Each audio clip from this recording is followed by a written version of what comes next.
Bonjour à tous, c'est Chloé, je suis ravie de vous retrouver comme chaque vendredi dans un nouvel épisode de Cryptalk.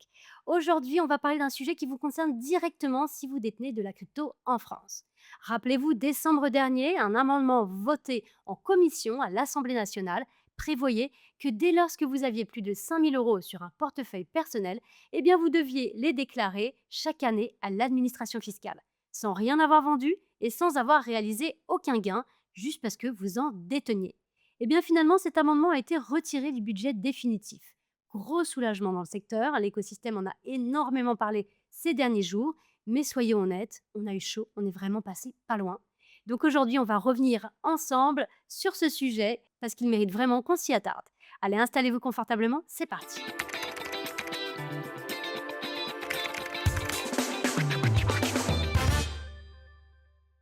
À l'Assemblée nationale, mi-décembre 2025, un amendement est adopté en commission.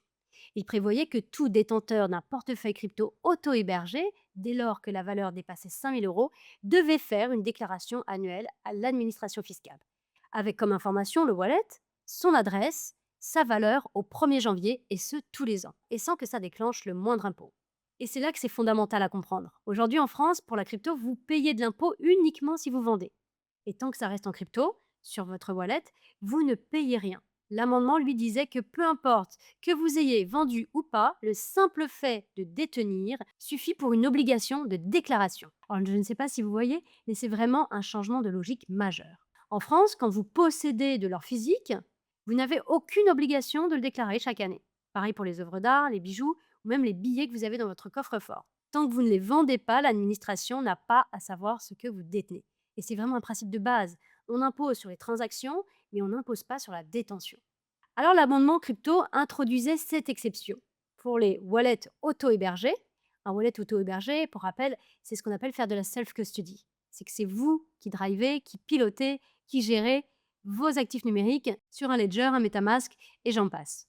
Eh bien, c'est précisément sur ces wallets auto-hébergés et seulement pour eux qu'on demandait une transparence patrimoniale annuelle.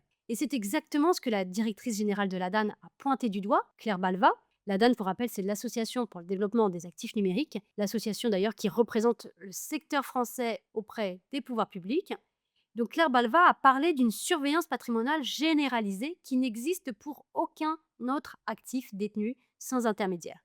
Vous l'aurez compris, le problème ici n'est pas la fiscalité. Personne ne conteste que les gains crypto doivent être imposés à la vente, c'est déjà le cas et c'est normal. En tout cas, on n'a pas le choix, on conjugue avec. Le problème ici, c'est qu'on crée une obligation de transparence sur ce que vous possédez chez vous sans qu'aucune transaction ait lieu.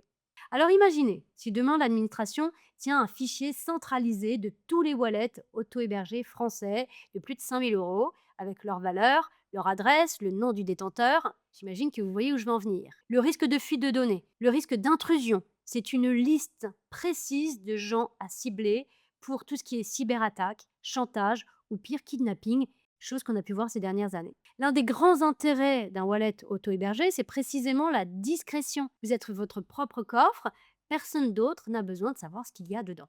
L'amendement venait directement contre cette logique. Mais heureusement, tout ne s'est pas passé comme prévu.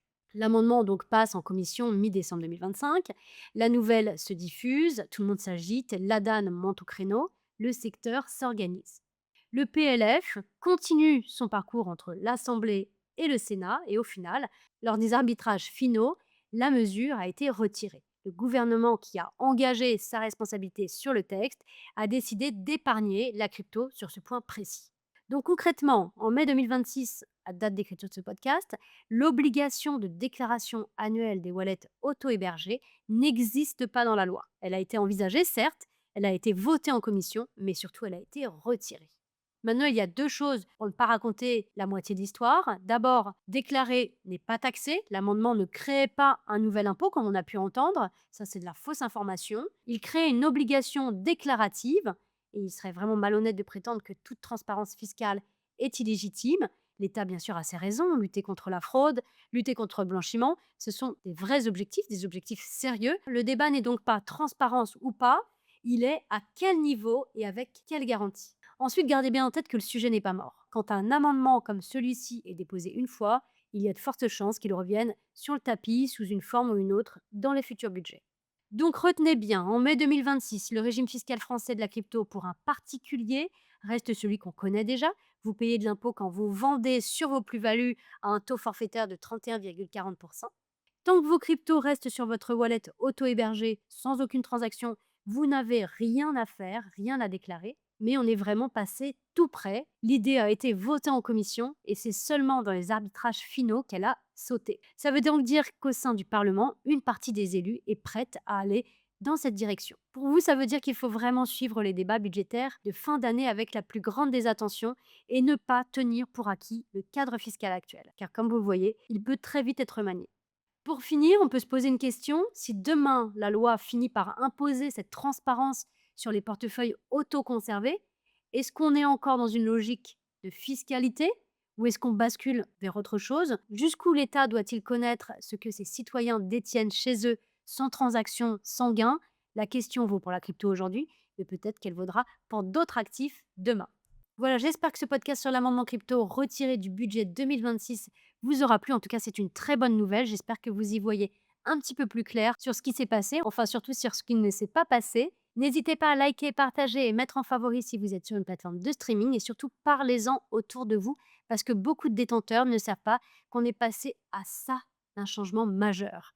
Et si toutefois ces sujets de fiscalité, de cadre réglementaire, de souveraineté sur ses propres actifs vous intéressent, eh bien n'hésitez pas, vous êtes les bienvenus sur Filmining et sur Wiggle. Sur Wiggle notamment, nous avons des articles sur la Wiggle Academy.